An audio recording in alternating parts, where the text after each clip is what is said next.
Allez, t'es prêt?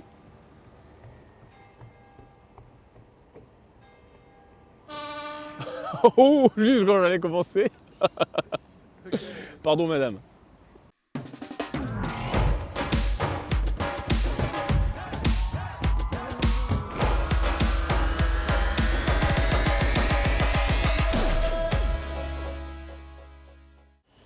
Et salut à toi très cher investisseur rentable, c'est Yann. C'est un plaisir de te retrouver aujourd'hui dans cette vidéo immobilière du jour. Aujourd'hui je vais te parler de sélection du locataire et tu vas voir on va aller un petit peu plus loin. On va pas juste parler des pièces à fournir etc. Ça tu peux le trouver facilement. Mais surtout la psychologie derrière ça et comment choisir au mieux, comment dire non à un locataire potentiel etc. Juste avant ça, tu peux télécharger si ce n'est pas encore fait mon livre, je te l'offre en version numérique. Tu as un lien au-dessus ou en dessous de cette vidéo dans la description. Tu cliques, tu mets ton prénom, ton email et je te l'envoie directement sur ta boîte mail. Alors, sélection du locataire, déjà, ce que je te conseille de faire, première phase, la phase de l'annonce. Au niveau de l'annonce, je te conseille de gérer plutôt par email, mais je sais que quand on est débutant, on se demande si vraiment on va avoir des appels, si vraiment on va louer. Donc tu choisis ce qui te va le mieux. Moi personnellement, ce que je fais, c'est que quand j'ai vraiment un appart sympa, que je sais que je vais avoir beaucoup de demandes, je ne vais pas mettre mon numéro de téléphone dans un premier temps, je vais mettre simplement mon email. Comme ça, je fais un premier tri. Mais tu peux aussi le faire de façon téléphonique. Tu peux aussi pas forcément répondre aux appels et bien dire de laisser un message pour rappeler les gens. Tu vois, il y a plusieurs solutions. En tout cas, ce qui est important de faire, une fois que tu as récolté ces premiers profils, donc soit par mail, soit par message, soit par message sur ton répondeur, soit directement au téléphone, il faut que tu aies les informations. Qu'est-ce que font ces gens dans la vie? Combien ils gagnent surtout au niveau du loyer, puisque tu sais que pour être un petit peu safe, pour être en sécurité par rapport à ton locataire, il faut que celui-ci gagne au moins 3 fois le montant du loyer, que son salaire soit égal à au moins 3 loyers. Alors pour plusieurs raisons. Déjà une, si tu veux faire appel à une assurance loyer impayé, l'assurance va te demander typiquement ce critère-là, donc au moins 3 fois le loyer. Et puis même si tu ne fais pas appel à une assurance loyer impayé, ça va te permettre toi-même de trier.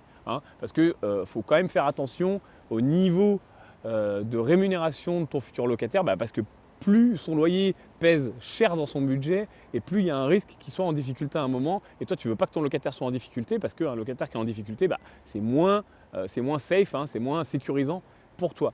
Et puis aussi, si tu as peut-être du mal, peut-être que tu es débutant, tu es au début et tu as du mal à dire non aux gens, à dire écoutez, votre profil ne correspond pas, je suis désolé, tu peux prendre l'excuse de la garantie loyer impayé en disant voilà, je suis désolé, moi je fais appel à une garantie, à une assurance et il me force, il m'oblige à ce que vous gagnez 3 fois le loyer et vous ne gagnez pas assez, donc je suis désolé, au niveau des critères, ça ne matche pas. Ensuite, ce que je te conseille de faire pour les visites, c'est de grouper un maximum. C'est vraiment insupportable de devoir prendre un rendez-vous le jeudi à 10 h, un rendez-vous le vendredi à 14 h, un autre le week-end. Essaye de grouper au maximum autant que possible. Pareil, quand les appartements sont vraiment qualitatifs et je sais que j'ai eu 10, 20, 30 appels, 30 mails, etc. Et puis que j'ai sélectionné un certain nombre de locataires, on va dire, allez peut-être 5 ou 7, je vais caler une journée ou une matinée ou une après-midi de visite en disant voilà, c'est tel jour à telle heure, c'est genre le samedi matin. Et puis ce que je fais, c'est que je cale à peu près toutes les demi-heures. Il faut que tu te laisses à peu près 20 minutes à une demi-heure pour… Alors il y a des visites qui vont aller plus vite, il y a des visites qui vont aller moins vite. Donc tu vois, pour rattraper ton retard, c'est à peu près le temps qu'il faut pour discuter, pour vraiment cerner la personne, pour si son profil est intéressant, lui expliquer les pièces à fournir. Alors moi ce que je fais, c'est que je prépare avant les visites une feuille A4 avec un truc que j'imprime avec les pièces à fournir et si jamais le locataire colle, je lui donne à ce moment-là et je lui dis voilà, pour votre dossier, pour que j'étudie mieux que ça et puis éventuellement qu'on signe ensemble, il me faut toutes ces pièces-là pour la prochaine fois, vous m'appelez, vous me les envoyez par email et hop, je donne ça. Pendant la visite, fais en sorte de poser un maximum de questions. C'est un peu comme tu fais quand tu visites pour acheter. Joue un petit peu à Sherlock Holmes en étant… reste gentil, courtois, amical, il n'y a aucun problème. C'est pas obligé d'être hyper guindé. Mais en tout cas, intéresse-toi à la personne Et parce que si tu t'y intéresses, forcément, elle va te parler et tu vas avoir des infos sur le profil. Alors les trucs de base, bien sûr, hein, qu'est-ce qu'elle fait dans la vie, depuis combien de temps elle est dans son poste. Tu vois, tu peux demander plein d'informations sur le ton de un peu parler de la pluie et du beau temps finalement. Est-ce qu'elle a des enfants? Est-ce qu'elle va louer seule ou en couple? Est-ce que voilà, depuis combien de temps vous êtes sur la ville? Et aussi, chose très importante, est-ce qu'elle a donné son préavis de son appartement actuel? Et à quelle date elle veut emménager. Ça, c'est très important parce que tu sais que notre pire ennemi, hein, c'est la vacance locative, c'est un appartement vide. Donc, il faut essayer aussi de se caler au maximum sur une date d'emménagement proche. Par contre, attention, ce n'est pas parce que date d'emménagement proche qu'il faut prendre le locataire dispo, enfin, tu vois, qui a donné son préavis et qui peut emménager la semaine prochaine. Attention, on favorise le profil pour être tranquille à la proximité de la date. Et ça, c'est très important. Dans le cadre de la location, de toute façon, quoi qu'il arrive, si tu dois te rappeler d'une seule information, c'est s'il y a un doute, il n'y a pas de doute. C'est aussi simple que ça. S'il y a un doute, si tu sens qu'il y a un truc, si tu sens que c'est bizarre, tu vois, il y a un truc qui te met la puce à l'oreille, tu ne prends pas cette personne. Si tu as suivi la méthode, si tu es comme moi en tout cas, et que tu fais de la qualité, tu fais des apparts sympas, tu auras plus de locataires que ce qu'il t'en faut. Plus de candidats que ce qu'il t'en faut. Donc ce que je te conseille vraiment, un doute, pas de doute. S'il y a un truc qui te met la puce à l'oreille, je te garantis que ça va te jouer des tours plus tard parce que tu vas te dire ah putain, je le savais, je voyais qu'il y avait un truc qui n'allait pas. Donc attention à ça. Fie-toi à ton ressenti et puis sélectionne un panel de personnes. Encore, tu restreins encore, c'est-à-dire que peut-être tu avais fait visiter à 7 ou 8 personnes, tu restreins à peut-être 1 ou 2 dossiers qui sont vraiment bons, qui te paraissent bien. Aussi dans la conversation, ce que j'essaye de faire, c'est de savoir si la personne a des animaux, parce que suivant les animaux, ça abîme l'appartement beaucoup plus vite. Hein. Par exemple, les chiens, c'est pas le top, quoi. S'il n'y a pas d'extérieur, s'il n'y a pas de jardin, un chien c'est compliqué. Les chats, ça va, sauf s'il y en a 5, 6, 10.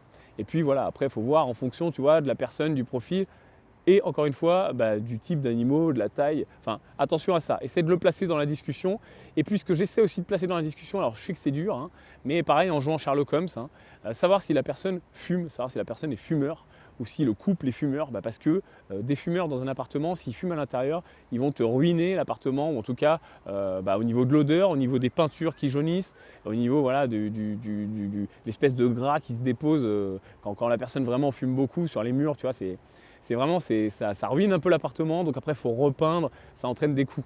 Donc essaie de le placer dans la discussion ou au moins essaye de jouer à Sherlock Holmes en mode quand la personne arrive, regarde si elle fume, si elle sent la cigarette, ça se voit assez bien, surtout si tu es non-fumeur, tu te rends assez vite compte si la personne fume. Et pareil, malheureusement, je sais que c'est dommage, mais je favorise pas, c'est même que je défavorise un locataire fumeur, pour moi ça passe derrière. C'est un petit peu comme un locataire qui a 4 chiens et 3 chats.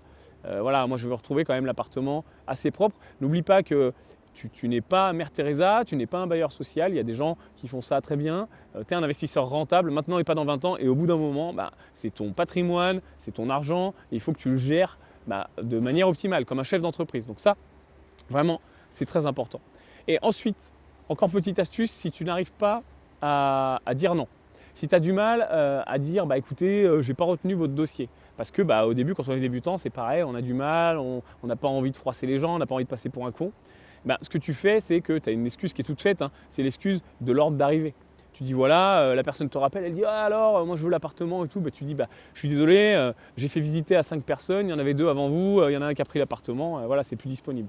Donc ça passe très bien, les gens le comprennent très bien. Et ce que je te conseille aussi, c'est de temporiser. Ne donne pas ta réponse tout de suite pendant la visite. Le discours doit toujours être le même, c'est-à-dire je vous donne les pièces à fournir, vous m'envoyez tout ça par email ou alors on se revoit, mais, toujours un mais, j'ai encore d'autres visites, donc je vous tiens au courant.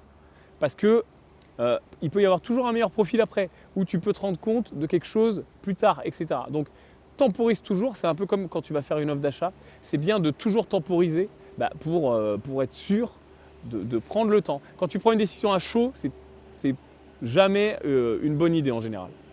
Allez, encore une chose qui vraiment doit te mettre la puce à l'oreille, c'est la personne qui se justifie trop. Typiquement, vous inquiétez pas, moi je paye toujours mon loyer. Alors déjà, quand j'entends ça, ça s'allume en rouge dans mon cerveau. est-ce que tu te justifies, quand tu loues, quand tu achètes quelque chose, tu te justifies en disant hey, je paye, j'ai l'argent, j'ai une carte bleue. Non, tu vois, ça c'est pas naturel, il y a un problème quelque part. La personne qui te dit moi j'ai jamais eu aucun problème avec un de mes appartements, mes propriétaires sont super contents. Enfin, dans quel monde? Normalement c'est un peu le contraire, tu vois. C'est plutôt le propriétaire qui devrait dire regardez mon appartement il est magnifique. Donc là déjà il y a un problème. Donc attention, personne qui se justifie trop, ça doit te mettre la puce à l'oreille, creuse un peu plus, pose un peu plus de questions. Et rappelle-toi que s'il y a un doute, pas de doute. Et dernière chose pour clôturer cette série de conseils, n'oublie pas qu'un bail est un contrat. Donc une fois que tu as contracté avec ton locataire, tu es lié par un contrat, par le bail. Donc le locataire doit payer son loyer, tu dois fournir l'appartement, ça doit bien se passer. Ne signe pas à la va-vite. Je te dis les pièces à fournir, elles sont nombreuses et elles sont toutes importantes, mais en tout cas, s'il y en a une qui est vraiment importante, c'est l'assurance. L'assurance des lieux, l'assurance du bien. Tu sais que ton locataire doit s'assurer, doit assurer les locaux. Ce que je te conseille, encore une fois, c'est de ne pas signer le bail tant que le dossier n'est pas complet. Dossier pas complet, pas de rendez-vous de signature. C'est aussi simple que ça. Donc tu attends d'avoir le dossier complet avec l'assurance des lieux ou en tout cas une attestation qui dit que les lieux vont être assurés à la date d'entrée. Et puis pareil pour la caution, c'est forcément soit un virement avant le rendez-vous, la veille ou l'avant-veille, soit un chèque le jour du rendez-vous et tu vas l'encaisser tout de suite. Ne commets pas l'erreur, j'ai vu ça plein de fois de bailleurs qui n'encaissent pas les chèques de caution. Un chèque de caution, un dépôt de garantie, tu l'appelles comme tu veux, hein, c'est la même chose, dépôt de garantie, caution, vulgairement on l'appelle caution, ça s'encaisse. Un chèque de caution, ça s'encaisse. Donc un dossier complet, si le locataire il arrive pour signer le jour du bail, enfin le jour de la signature du bail, le jour de l'entrée, et puis ah bah non, j'ai pas mon chéquier, eh bah non, on signe pas, je suis désolé. Voilà, pareil, prends l'excuse de il m'est déjà arrivé des problèmes plus tôt, maintenant je prends plus d'excuses, je peux pas me le permettre, j'ai une assurance loyer impayé qui va me demander que j'envoie toutes les pièces scannées, voilà, tu brodes, mais tu ne signes pas, parce qu'après qu'est-ce qui va se passer? Même si ton locataire est de bonne foi, hein, il va te fournir peut-être l'assurance ou éventuellement le chèque de caution plus tard, mais tu vas courir après. Je rappelle, je rappelle, répondeur, mais je suis pas là, je suis en week-end, je suis en vacances. Il se passe un mois, 2 mois, une semaine, 2 semaines, et le problème c'est que toi tu cours après quoi. Et c'est pas ton rôle de courir après. Et surtout pour l'assurance, si malheureusement je sais que il y a très peu de chance, mais on ne sait pas. Tu sais, souvent, les problèmes s'empilent au moment où ils ne doivent pas tomber, quoi. S'il y a un problème dans la semaine, dans les 2 jours, dans les 5 jours où ton locataire n'a pas assuré l'appartement, c'est pareil, ça va te mettre en difficulté. Donc, sois vraiment attentif à ça et sois ferme. C'est-à-dire que au bout d'un moment, c'est toi le bailleur, c'est toi le chef. C'est comme avec une entreprise. Si tu es patron, c'est toi le patron, les employés, ils font ce que tu dis, quoi. C'est la même chose. Voilà, j'espère que cette vidéo t'a aidé, qu'elle t'a apporté des choses et que tu as appris des choses si c'est le cas. Apporte ton pouce à l'édifice, tu as aussi un lien en dessous pour cliquer, pour t'abonner à cette chaîne et ne rien rater des conseils immobiliers. Écoute, tu es sur la chaîne des investisseurs rentables et je te dis à plus.